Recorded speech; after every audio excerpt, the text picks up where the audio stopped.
Hello hi welcome नमस्ते। मेरा नाम ऋतिक और आज हम फिर से बात करने वाले हैं एक और इंटरेस्टिंग कंसेप्ट के ऊपर। तो ये वीडियो उन बच्चों के लिए मोस्ट इंपॉर्टेंट होने वाली है जिनका या तो सेमेस्टर 3 का एग्जाम होने वाला है या फिर जिनके पास सब्जेक्ट है इंटरमीडिएट माइक्रो इकोनॉमिक्स। तो चलो फिर शुरू करते हैं लेसन नंबर 2 यानी कि चॉइस ऑफ डिमांड के ऊपर एक और इंटरेस्टिंग कंसेप्ट जहां पे आज हम बात करने वाले हैं एक्सेप्शंस ऑफ इंडिफरेंस कर्व। ठीक है, यानी कि हमने लास्ट वीडियो में काफी वीडियोस में डिस्कस किया था कि इक्विलिब्रियम एक कंज्यूमर कैसे अचीव करता है आईसी कर्व की हेल्प से, ठीक है, और बजट लाइन की हेल्प से। लेकिन इस वीडियो में हमें बात करनी है कि उसके एक्सेप्शंस कौन कौन से होते हैं। ठीक है, तो भाई अगर किसी भी बच्चे को नोट्स परचेज करने हैं इस सीरीज के, ठीक है, फिर इस सब्जेक्ट के, तो आराम से इस नंबर पे कांटेक्ट कर सकता है 9667836333। ठीक है, पेमेंट करके मात्र 100 रुपीज में आपको नोट्स मिल जाएंगे। इस पूरे चैप्टर के नोट्स बन चुके हैं, आई बात समझ में, जिसमें सारे चैप्टर कंप्लीट है। और न्यूमेरिकल्स तो मैं आपको यहीं पे करवा दूंगा वीडियोस में ही, न्यूमेरिकल के वहां पे आपको देखने की जरूरत नहीं पड़ेगी। और यूं भी इस सीरीज में काफी बच्चे पूछ रहे हैं भाई इस सीरीज में न्यूमेरिकल्स काफी कम आते हैं। ठीक है, 2 या 3 क्वेश्चन पूछे जाएंगे, बाकी सारे क्वेश्चन थ्योरेटिकल होंगे, उसमें भी आपको ग्राफ बनाने आने बहुत जरूरी है। तो अब शुरू करते हैं आज की वीडियो। तो अगर वीडियो पसंद आई तो वीडियो को लाइक किए बिना मत जाना और चैनल को सब्सक्राइब भी कर लेना। तो देखते हैं आज का कंसेप्ट जहां पे बात करनी है solving for optimal equilibrium in exceptions, कि अगर एक्सेप्शंस आ गए तो हम एक कंज्यूमर, ठीक है, अपना मैक्सिमम इक्विलिब्रियम मतलब मैक्सिमम सेटिस्फैक्शन या फिर इक्विलिब्रियम कैसे अचीव करेगा। तो आईसी कर्व मैं आपको वापस एक्सप्लेन कर देता हूं कि आईसी कर्व एक मैक्सिमम यानी कि ऑप्टिमल कंडीशन कब अचीव करता था, जब आईसी कर्व बजट लाइन को टच कर दे। मतलब एक ऐसा आईसी जो बजट लाइन को टच कर दे, ये होता था हमारा इक्विलिब्रियम पॉइंट कंज्यूमर के हिसाब से, या फिर इसे हम बोलते थे ऑप्टिमल पॉइंट, जहां पे कंज्यूमर अपने बजट के अंदर अंदर मतलब अफोर्डेबल बंडल के अंदर अंदर सेटिस्फैक्शन को मैक्सिमम कर लेता था। आई बात समझ में। लेकिन अब यहां पे आते हैं कुछ एक्सेप्शंस, और वो एक्सेप्शंस क्यों होते हैं उसके ऊपर भी हम डिस्कस करेंगे इसी वीडियो में। ठीक है, तो पहला तो एक्सेप्शन आता है, तो जो कौन सा केस है, देखो 2 तरह के केस होते हैं। एक तो आता है कॉम्प्लीमेंट्स गुड्स का, एक आता है सब्स्टिट्यूट गुड्स का। अब कॉम्प्लीमेंट्स गुड्स के केस में कैसे आईसी कर्व में हमारा ये कर्व फेल हो जाता है ऑप्टिमल कंडीशन अचीव करने में, ऐसा क्यों होता है सुनो। अगर मैं इस आईसी की बात करूं तो इस आईसी पे कंज्यूमर क्या होता है, इंडिफरेंट। ठीक है, कंज्यूमर तो इंडिफरेंट होता है। दूसरी बात क्या, सेटिस्फैक्शन तो चलो हर पॉइंट पे, अगर मैं आईसी का ये पॉइंट देखूं, चाहे ये वाला पॉइंट देखूं, चाहे ये वाला पॉइंट देखूं आईसी का, चाहे ये देखूं, चाहे ये वाला पॉइंट देखूं, ये वाला पॉइंट देखूं, कोई सा ही पॉइंट देख लो मैं इस आईसी का, सेटिस्फैक्शन वहां पे सेम मिलता है। लेकिन ये वो पॉइंट है जहां पे एक तो वो इनकम के अंदर है, क्योंकि ये सारे हो जाएंगे नॉन अफोर्डेबल पॉइंट्स, क्योंकि ये बजट लाइन के बाहर चले गए। ये ऐसा पॉइंट है जो बजट लाइन के बिल्कुल ऊपर है, यानी कि सारी कंज्यूमर इनकम अपनी खर्च कर देगा और उसको सेटिस्फैक्शन मैक्सिमम मिल जाएगा। ठीक है, और यहां पे एक बात और होती है, वो क्या, कि अगर आईसी कर्व को ध्यान से समझा जाए तो अगर कंज्यूमर एक की प्रोडक्शन को बढ़ाता है तो उसे दूसरे ही कम करनी पड़ती है। अगर मैं हर एक पॉइंट को देखूं तो अगर कंज्यूमर एक की प्रोडक्शन बढ़ा रहा है उसे दूसरे की कंजप्शन अपने आप ही कम करनी पड़ेगी। ठीक है, अकॉर्डिंग टू आईसी। क्योंकि ऐसा क्यों होता है, क्योंकि उसकी इनकम लिमिटेड है। लेकिन अब हम बात करें किस केस की, जब केस कैसा हो, कौन सी गुड्स का हो, कॉम्प्लीमेंट्री गुड्स का हो। कॉम्प्लीमेंट्री गुड्स हम उन गुड्स को कहते हैं जो एक दूसरे की डिमांड को कंप्लीट करते हैं। ठीक है, मतलब एक के बिना दूसरा अधूरा है, ऐसे गुड्स की ऊपर बात करें, जैसे मार्कर, इंक, कार, पेट्रोल। अभी बस समझ में, ये सारे ऐसे गुड्स होते हैं, ठीक है, एग्जांपल दिए मैंने जिनके, ये सब एक दूसरे की डिमांड को कंप्लीट करते हैं। अगर मुझे कार ज्यादा चलानी है तो मुझे पेट्रोल ज्यादा यूज करना पड़ेगा या फिर डीजल ज्यादा यूज करना पड़ेगा। मुझे अगर मार्कर ज्यादा यूज करना है, मुझे इंक ज्यादा यूज करनी पड़ेगी। आई बात समझ में। इसका मतलब ये ऐसे गुड्स हैं जो एक फिक्स्ड प्रोपोर्शन में ही यूज किए जाते हैं। ठीक है, मतलब क्या, कि क्या मैं यहां पे ऐसा कर सकता हूं कि मार्कर ज्यादा यूज करूं, ठीक है, और क्या नाम है, इनकी जो कंजप्शन है वो कम कर दूं, ऐसा पॉसिबल नहीं है। क्या ऐसा कर सकता हूं कि कार ज्यादा चलाऊं, पेट्रोल कम खर्चो, ऐसा भी करना पॉसिबल नहीं है, क्योंकि जितनी उसकी कैपेसिटी होगी वो तो उतना पेट्रोल कंज्यूम करेगा। ज्यादा चलाऊंगा मैं उस गाड़ी को तो ज्यादा पेट्रोल ज्यादा डीजल पिएगी, उसे ज्यादा फ्यूल चाहिए। आई बात समझ में। तो ऐसे केस में ना आईसी कर्व फेल हो जाता है, क्योंकि यहाँ ऐसी करके कहता है कि अगर आपको एक ही कंजप्शन बढ़ानी है तो दूसरी क्या हो जाएगी, कम हो जाएगी। लेकिन अगर मैं बात करूं कॉम्प्लीमेंट्री गुड्स की, तो अगर मैं वहां पे एक ही कंजप्शन बढ़ा रहा हूं, दूसरे की अपने आप ही बढ़ानी पड़ेगी, वरना बिना बढ़ाई में एक ही कंजप्शन बढ़ा ही नहीं सकता।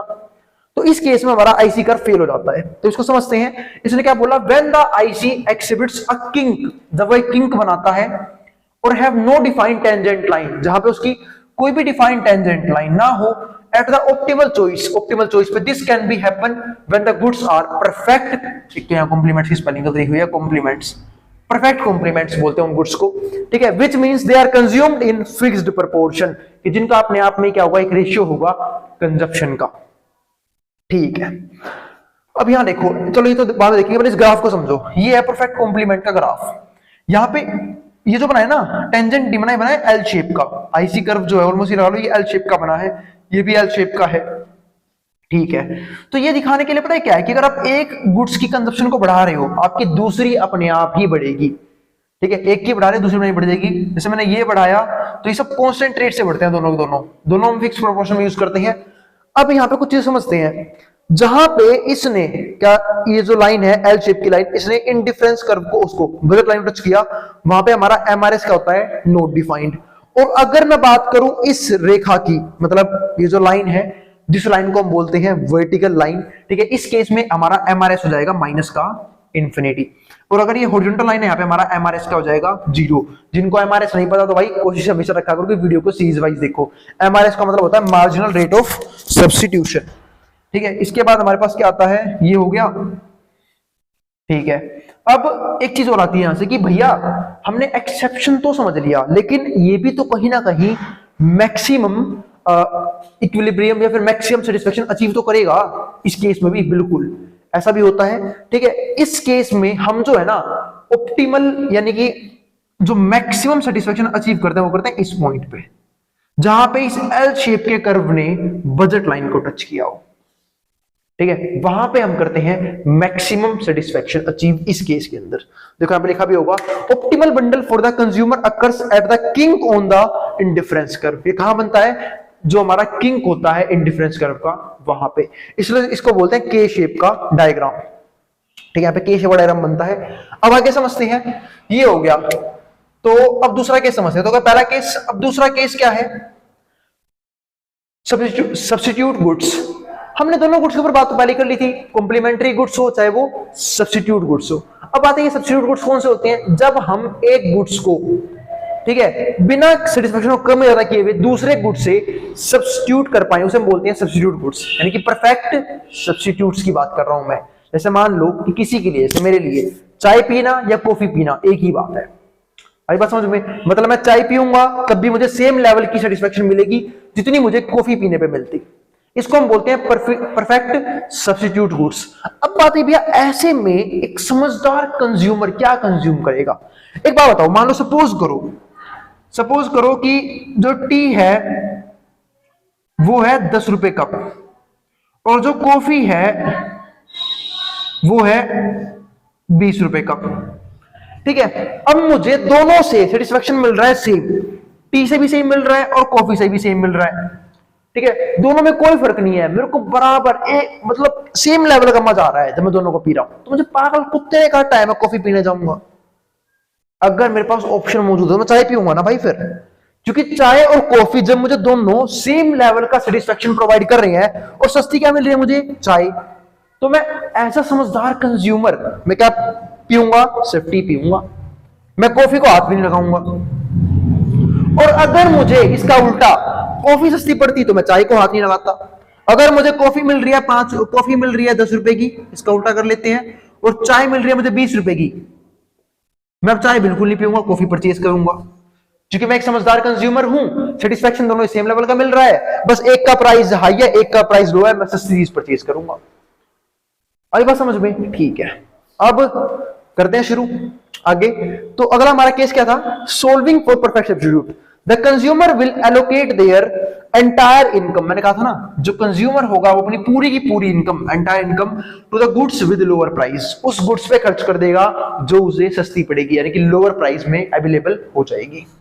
ठीक है, इसमें क्या लिखा है, when solving the optima in case of perfect substitutes, we can divide into 3 case. यहाँ पे हमें 3 केस के ऊपर बात करनी पड़ेगी। तीनों केस को समझते हैं बारी बारी। पहला केस क्या होता है, MRS greater than P1 ratio P2, यानी कि जब हमारा marginal rate of substitution price ratio से बड़ा है।